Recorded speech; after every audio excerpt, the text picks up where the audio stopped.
Did you ever meet with Stephen Guilbeault before he was elected on these projects? Let me guess, you don't recall. What's the big deal?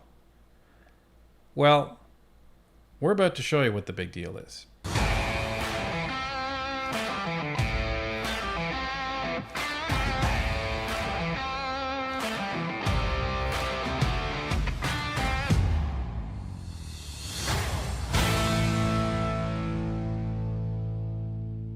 Welcome back to Northern Perspective, everyone. I'm Cypher. And I'm Fox.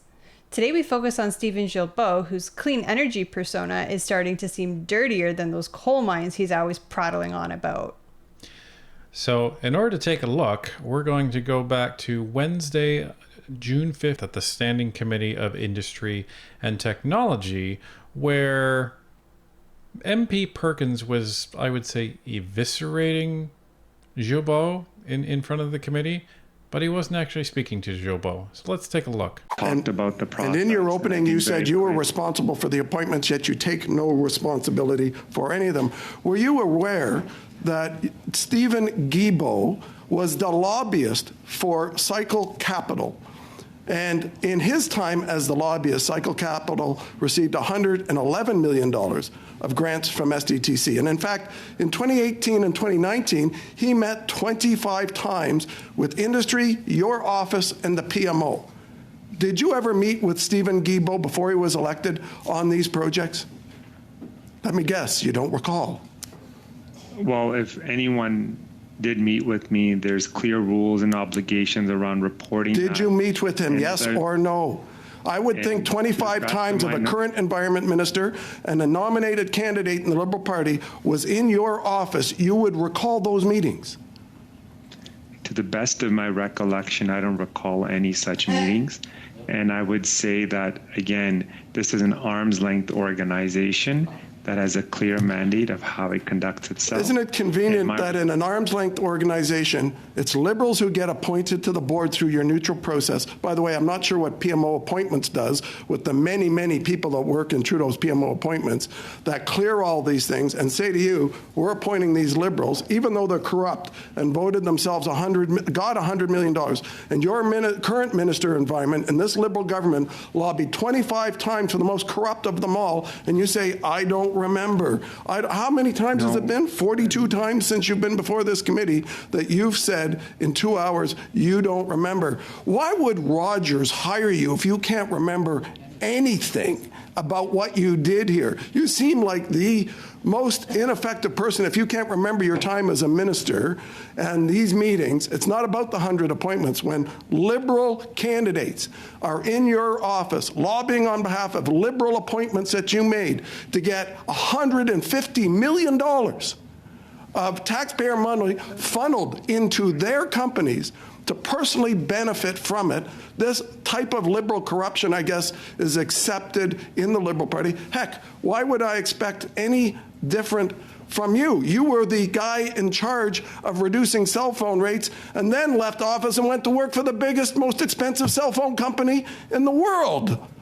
You are feather bedding your own corrupt approach to your career, and why would we expect that you would point anyone else that was any different?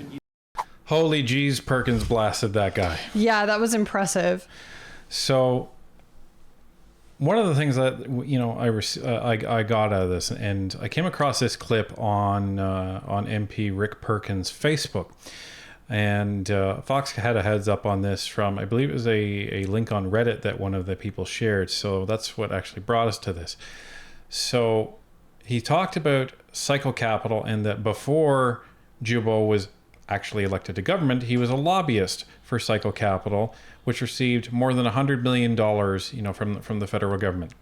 So we decided to take a look.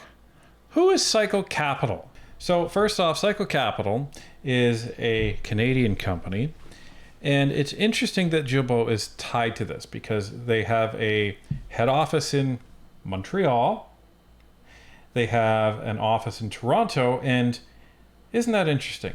They have an office in China. Now, if you recall, Stephen Guilbeault is the executive vice chair on this climate committee that China has over there, So isn't that interesting? Now, you may think, okay, that's a bit bizarre. Fine, he was a lobbyist for Cycle Capital. What's the big deal? Well, we're about to show you what the big deal is. The honourable member from St. Margaret's, South Shore, St. Margaret's rather. The Environment Minister is already under fire for his $30 billion carbon tax cover-up. He was a lobbyist for Cycle Capital. Cycle Capital companies got more than $200 million from the Liberal Green Slush Fund. Wow. Now we learn he is still a big shareholder in Cycle Capital. And since becoming Environment Minister, Cycle Capital companies have gotten another $17 million from the Green Slush Fund. Liberal insiders getting rich on taxpayer money, a carbon tax cover-up, the Environment Minister profiting from the Green Slush Fund sleaze. When will Liberal corruption end? Never. The Honourable Minister for Innovation. For the question, you know what is profiting for all the work of this government and all the members in this House is record investment in green technologies in this country, Mr. Speaker. We rank number one ahead of China for the battery ecosystem, Mr. Speaker, in this country, and I have more. Did I hear that correctly? That not only does Stephen Guilbeault have stock in this company, but that since he's become Environment Minister, they've received another $17 million from this slush fund. Yes. That is funded by taxpayer dollars. Yes. That's the problem. That's disgusting. So every dollar that gets funded into this investment group, because that's what it is, he profits from it. That's horrible. This guy is profiting from your tax dollars. So let's take a closer look at Cycle Capital. So what are they? Well, they're a venture capital investment team that partners with ambitious entrepreneurs to build innovative, world-class, clean technology companies. Cycle Capital manages over $0.6 billion or $600 million Canadian in early and growth stage funds and ensures an impact assessment of all of its investments. Cycle Capital is the founder of Cycle Momentum, the impact accelerator and innovation engine, and Cycle Central, an innovation zone. Now this is all from Cycle Capital's website. But wait, there's more. Cycle Capital, Canada's largest clean technology venture capital investment platform, is proud to announce new closings of Capital Fund 4, drawing in commitments from La Capitale Insurance and Financial Services, Concordia University, few family offices, and private investors. The Fund 4 also received $20 million participation from the federal government's Venture Capital Catalyst Initiative, or VCCI, announced in 2019. Quote, I'm thrilled that, with the help of our government, Cycle Capital will be investing in clean tech startups from coast to coast to coast. This will allow these businesses to grow into innovative global champions for combating climate change and will lead to new jobs and opportunities for Canadians. Through our Venture Capital Catalyst Initiative, we will continue to support diverse industries and entrepreneurs doing excellent work in the clean tech sector, end quote. And that was from the Honourable Mary Ng, Minister of Small Business, Export Promotion and International Trade. But wait, there's more. The 2017 federal budget also announces the recapitalization of Sustainable Development Technology Canada, or SDTC, tech fund with $400 million in new investments over 5 years. Venture capital is one of the key components of clean technology development, and Canada has been lagging behind its competitors on this front over the last decade. These investments will play an important role in reducing Canada's greenhouse gas emissions and also establishing a low-carbon economy in Canada by fostering innovation and growth in clean tech sector, as stated in the Pan-Canadian Framework on Clean Growth and Climate Change. Cycle Capital's current and future portfolio companies will directly benefit from these investments.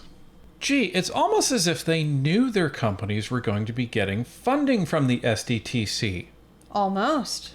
Why else would they be excited about it? Why else would they state on their website in this post that their current companies in their portfolio will benefit from that? Isn't that interesting? Well, I'll tell you what, I don't believe in coincidence anymore with this Liberal government. So I wouldn't say interesting. I would say suspicious. So this is the thing, folks. So you have Stephen Guilbeault lobbying on behalf of this venture capital equity group prior to him being elected. Then when he gets elected, all of a sudden they get all of this funding, this new funding from these different sources. And he has shares in this company, so he's just sitting back getting the dividends as this company gets more money from the federal government. Hello? You know, the SDTC organization itself had a problem with conflict of interest.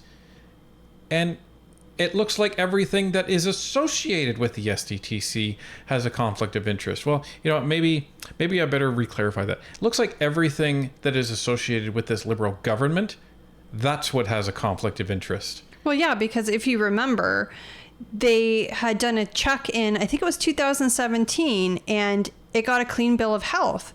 So the Liberals can't blame this on Harper because this corruption was not happening when the Harper government was here. It didn't start until 2 years into Trudeau's first term. Right, 2019, which is when it got this $17 million from this fund, and it got all of this other money from the SDTC.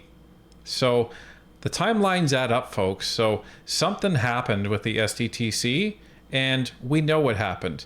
Liberal insiders were appointed at the protestation of the current president at the time of the SDTC, which was appointed by Harper.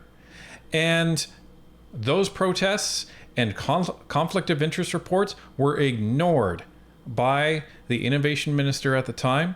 And this is the result of it. Hundreds of millions of dollars of taxpayer money going to companies that shouldn't have had them.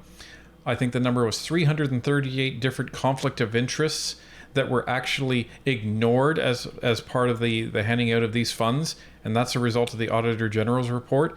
This is just, as they say, it's a boondoggle of a scandal. So, Guilbeault, looks like you've been focusing a lot more on your pockets than the environment. And I think right now you need to focus on resigning.